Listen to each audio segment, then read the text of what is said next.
सबसे पहले कार्बन एवं, ठीक है ना, कार्बन एवं इसके यौगिक। क्या नाम है चैप्टर का? नाम है कार्बन एवं इसके यौगिक। अब समझो, सबसे पहले ये समझेंगे कि कार्बन कहते किसे हैं, ठीक है ना। तो एक ही बात याद रखना, कार्बन उसे कहते हैं जो हमारे इर्द गिर्द आसपास में जितनी भी चीजें हैं ना जिसको हम जला सकते हैं, वो सारे के सारे कार्बन हैं, वो सारे के सारे क्या है? कार्बन है, ठीक है ना।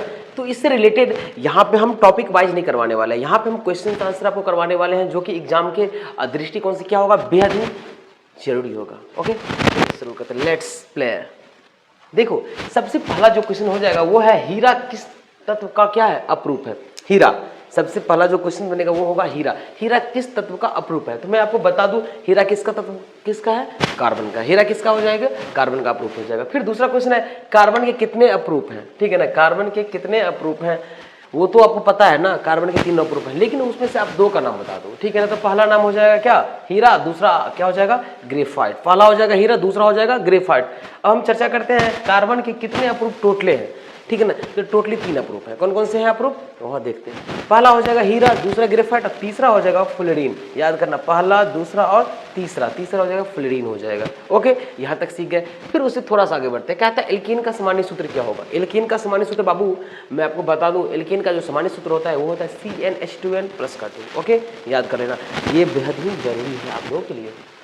फिर उसके बाद कहता है एल्कीन का सामान्य सूत्र क्या होता है? एल्कीन का, तो मैं आपको बता दूं एल्कीन का सामान्य सूत्र आपके सामने में है CnH2n। क्या होता है? CnH2n। फिर उसके चर्चा करने के बाद आता है जी सर एल्काइन का सामान्य सूत्र क्या होगा? एल्काइन का तो CnH2n माइनस का 2। एल्काइन का क्या हो जाएगा? CnH2n माइनस का 2। इसको बार बार रिपीट करने से आपको एकदम से किडनी में फिट हो जाएगा, ठीक है ना। चलो, उसके बाद अगला 7वां क्वेश्चन कहता है सहसंयोजन यौगिक किसमें घुलनशील है? सिंपल सी बात है, कार्बन चपटा है तो घुलनशील किसमें होगा? कार्बन में, ऑब्वियस सी बात है। चलो, फिर से हम चर्चा करते हैं। नेक्स्ट क्वेश्चन कहता है जो एथेनॉल का संरचना सूत्र क्या होगा? एथेनॉल का, एथेन से मिलकर बना है ना, तो एथेनॉल यानी कि इसमें अल्कोहल मिला हुआ है, ठीक है ना। तो एथेनॉल का फॉर्मूला क्या होता है? एथेनॉल का फॉर्मूला सीधा हो जाएगा C2H5OH। यहाँ तक क्लियर हो चुकी है, C2H5OH। फिर उसके बाद 9 नंबर क्वेश्चन है जो एथीन का संरचना सूत्र क्या होगा? तो C2H4।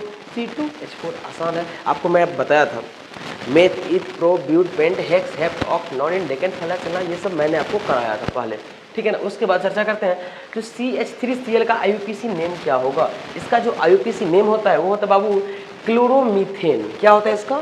क्लोरोमीथेन। इसका याद कर लेना, CH3Cl का क्लोरोमीथेन, ठीक है ना। देखो, Cl से क्लोरो और CH3 मीथेन, क्लोरोमीथेन। आसान है सर। उसके बाद CnH2n किस हाइड्रोकार्बन का समूह का संरचनात्मक सूत्र है?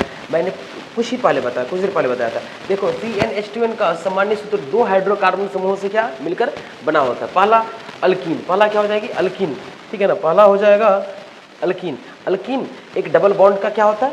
फॉर्मेशन करता है। दूसरा साइक्लोएल्केन, ठीक है ना। इसमें एकल बॉन्ड के साथ क्या होता है? चक्रीय संरचना बनाता है, चक्रीय, ठीक है ना। उसके बाद हम यहाँ पे लघुत्तरीय क्वेश्चंस को क्या करने वाले हैं? कवर करने वाले हैं। यहाँ देखो, तो पहला क्वेश्चन है जो ऑक्सीजन के लिए इलेक्ट्रॉन बिंदु संरचना क्या होगा? इलेक्ट्रॉन बिंदु संरचना। अब ऑक्सीजन का हम क्या होता है? सबसे पहले ऑक्सीजन के फर्स्ट ऑर्बिट में कितने इलेक्ट्रॉन होते हैं? फर्स्ट ऑर्बिट में सर 2 इलेक्ट्रॉन होते हैं। उसके बाद सर उससे पहले परमाणु संख्या, तो ऑक्सीजन परमाणु संख्या कितने होते हैं? 8 होते हैं। इसका परमाणु द्रव्यमान कितना होगा? यानी भार, तो 8 दूनी 16 हो जाएगा इसका, ठीक है ना। तो इसमें हम एटॉमिक नंबर से ही लेना देना मुझे रहता है, यानी कि परमाणु संख्या से। तो इसका क्या हो जाएगा? इसके बाहरी ऑर्बिट में है 6, बाहरी ऑर्बिट में कितने हैं? 6 है। अपना अष्टक पूरा करने के लिए क्या करेगा? 2 इससे ले लेगा। अब जब ये 2 लेगा तो देखो, अब ये अपना अष्टक कंप्लीट कर रहा है, इधर से भी ऐसे करोगे तो अपना अष्टक कर रहा है, तो इसने कौन सा बॉन्ड का फॉर्मेशन किया? डबल बॉन्ड का फॉर्मेशन करता है, ठीक है ना। यही हो गया इलेक्ट्रॉनिक बिंदु संरचना, क्लियर। अब उसके बाद है सहसंयोजक बंधन क्या है? सहसंयोजक बंधन क्या है? ये भी क्वेश्चंस भी आए हैं, ठीक है ना। जब 2 परमाणु अपने, ठीक है ना, वैलेंस इलेक्ट्रॉन को आपस में क्या करते हैं? साझा करते हैं। आपस में क्या करते हैं? साझा करते हैं, शेयर करते हैं और यौगिक बनाते हैं, ठीक है ना। इस बंधन को ही हम नाम दे देते हैं सहसंयोजक बंधन। इसी बॉन्डेशन को नाम है सहसंयोजक बंधन। इसमें इलेक्ट्रॉन आदान प्रदान नहीं बल्कि, ठीक है ना, साझा किया जाता है। आदान प्रदान का मतलब क्या होता है जानते हो? आदान प्रदान का मतलब यह होता है एक दूसरे को दे देना, ठीक है ना। अपनी वाली को तुम उसको दे दो, उसके वाली को उसको दे दो, ऐसा नहीं। इसमें क्या करता है? एक दूसरे को शेयर करता है, साझा करता है। थोड़ा हम भी लेते हैं, थोड़ा तुम भी ले लो, ठीक है ना, इस टाइप से। तो इसे कहते हैं सहसंयोजक बंधन। Okay, let's. उसके बाद चर्चा है, अच्छा एग्जाम्पल आप लोग देख लेना, ठीक है ना। अब उसके बाद है समव्यता किसे कहते हैं, समव्यता, ठीक है ना। इसके उदाहरण, जब दो या दो से अधिक यौगिक आणविक सूत्रों एक ही होता है, ठीक है ना, लेकिन उसके रासायनिक या भौतिक, इसके रासायनिक और भौतिक यानी कि फिजिकल एंड केमिकल दोनों जो स्टेट्स होते हैं ना, वो क्या होते हैं, अलग अलग होते हैं, तो उसे हम क्या बोलते हैं, समाव्यता बोलते हैं, उसे क्या बोलते हैं, समाव्यता बोलते हैं। फिर उसके जैसे इसका जो एग्जाम्पल हो जाएगा तो वो हो जाएगा आइसोब्यूटेन, ठीक है ना, आइसोब्यूटेन, इसका संरचना आप लोग कर लेना, ठीक है ना। उसके बाद चौथा क्वेश्चन देख लो, इसका कहता है अभिक्रियाशील समूह क्या है, अभिक्रियाशील समूह क्या है, ठीक है ना। तो कार्बन यौगिक में उपस्थित ऐसा परमाणु या परमाणुओं का समूह जो, ठीक है ना, जो यौगिक की संरचना यौगिक की रासायनिक क्रियाशीलता को क्या करता है, निर्धारित करता है, उसे ही कहते हैं अभिक्रियाशील समूह, समझ गए। अब देखो उसके बाद है इसका जो एग्जाम्पल हो जाएगा वो हो जाएगा प्रोपेनोन, क्या हो जाएगा एग्जाम्पल हो जाएगा इसका, प्रोपेनोन, ठीक है ना। उसका एग्जाम्पल के साथ साथ उसका क्या है, संरचना भी वहां पे किया हुआ है। फिर है हाइड्रोकार्बन क्या है, ये भी है क्वेश्चन, क्या है क्वेश्चन, हाइड्रोकार्बन क्या है, हाइड्रोकार्बन क्या है, ठीक है ना। देखो तो हाइड्रोकार्बन वे कार्बनिक यौगिक होते हैं, ठीक है ना, जो क्या करते हैं, केवल कार्बन और हाइड्रोजन तत्वों से मिलकर बने होते हैं, ठीक है ना। हाइड्रोकार्बन क्या है, अगर ये क्वेश्चन सबसे पूछा जाता है, ये भी आएगा, तो क्या बोलना आपको, कार्बन, हाइड्रोकार्बन के वे यौगिक, कार्बनिक यौगिक जो क्या केवल कार्बन और हाइड्रोजन के साथ मिलकर बने होते हैं, उसे ही कहते हैं हाइड्रोकार्बन। फिर चर्चा करते हैं इसके रूप कितने, मुख्य कितने टाइप्स होते हैं, ठीक है ना, दो, पहला संतृप्त, दूसरा असंतृप्त। पहला क्या हो जाएगा, संतृप्त होगा, दूसरा होगा असंतृप्त। अब है ये वाली क्वेश्चन, ये आपसे नहीं पूछेगा, मत देख लो, लिख लेना, ठीक है ना, बट पूछेगा नहीं। चलो फिर से नेक्स्ट क्वेश्चन की ओर हम क्या करते हैं, मूव करते हैं। नेक्स्ट क्वेश्चन से अपमार्जक क्या है, सबको पता होगा अपमार्जक क्या है, सबको पता है ना, सब घर में इस्तेमाल करते हो, पता ही होना चाहिए, जिसे हम बोलते हैं बाबू क्या, सरफ, डिटर्जेंट, ठीक है ना। जो गंदगी, चिकनाई, तेल या मैल के पानी के साथ मिलाकर हटा दे, उन्हें हम आमतौर पर कपड़े, बर्तन या अन्य सतहों की सफाई के लिए उपयोग करते हैं, जैसे कि क्या, सरफ, ठीक है ना। उदाहरण सर्फ एक्सल, अच्छा डाइट, रेन, विम्बर, एक्सो, ये सब क्या है, सब अपमार्जक के उदाहरण है। उत्प्रेरक से आप क्या समझते हो, उत्प्रेरक से, ठीक है ना। तो उत्प्रेरक वे पदार्थ होते हैं जो किसी रासायनिक अभिक्रिया की गति को क्या करते हैं, इंक्रीज कर देता है, रासायनिक अभिक्रिया में गति को क्या करता है, बढ़ा देता है, लेकिन स्वयं अभिक्रिया में भाग नहीं लेता है। ऐसा होता है ना समाज में, लड़का अगर मान लो दो जगह मारपीट हो रहा है दो लड़के में, ठीक है ना, तीसरा मार मार मार मार मार, लेकिन वो खुद ब खुद मार में नहीं जाता है, उसे ही बंदे को कहते हैं उत्प्रेरक, या कह सकते हो गांव की भाषा में तो ये कह सकते हो कि चढ़ाने बढ़ाने वाला, ठीक है ना। चलो उदाहरण जैसे Fe, ये काम कौन करता है, Fe वेबर प्रक्रिया में आयरन उत्प्रेरक का कार्य करता है, ठीक है ना। फिर चर्चा करते हैं तो हाइड्रोजनीकरण से आप क्या समझते हो, इसकी औद्योगिक अनुप्रयोग क्या है, ठीक है ना। ये भी क्वेश्चन आप लोग देख लोगे, पूछने लायक नहीं है।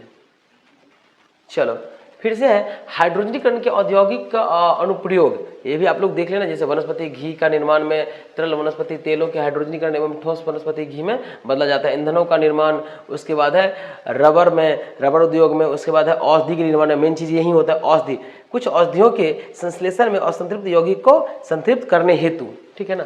अब उसके बाद है जो कार्बन मुक्त संयोजक यौगिक क्यों बनाता है, कार्बन मुक्त सहसंयोजक यौगिक क्यों बनाते हैं। देखो तो कार्बन मुक्त सहसंयोजक यौगिक बनाता है क्योंकि इसकी जो संयोजक इलेक्ट्रॉन की संख्या होती है ना, वो कितने होते हैं, 4 होते हैं कार्बन का, फर्स्ट ऑर्बिट में 2, सेकंड में 4, क्योंकि इसका जो एटॉमिक नंबर होता है वो होता है 6, ठीक है ना। यह न तो 4 इलेक्ट्रॉन आसानी से ग्रहण कर सकता है और न ही त्याग कर सकता है, ठीक है ना। फिर उसके बाद इसलिए यह अन्य तत्वों के साथ इलेक्ट्रॉनों को क्या करते हैं, साझा करता है और सहसंयोजक बंधन बनाता है, ठीक है ना। कार्बन का आकार छोटा होता है और इसकी जो आयनीकरण ऊर्जा अधिक होती है, जिससे ये क्या करता है, आयन नहीं बनाता है, इसलिए कार्बन सहसंयोजक यौगिक बनाना ही पसंद करता है, ठीक है ना। चलो अब समझो, यहाँ पे कह रहा है नाइट्रोजन का, अच्छा नाइट्रोजन, मीथेन, एथाइन, क्लोरोप्रोपेन, प्रोपेनिक, इस सब का क्या कहता है आपके सामने में, क्या करने के लिए, स्ट्रक्चर बनाने के लिए कहता है। स्ट्रक्चर बनाने के लिए अगर जब भी बोले तो समझो, स्ट्रक्चर समझते हो, संरचना, तो सबसे पहले क्या है, नाइट्रोजन के बीच का जो बॉन्ड बनता है वो ट्रिपल बॉन्ड बनता है, ट्रिपल बॉन्ड, ठीक है ना।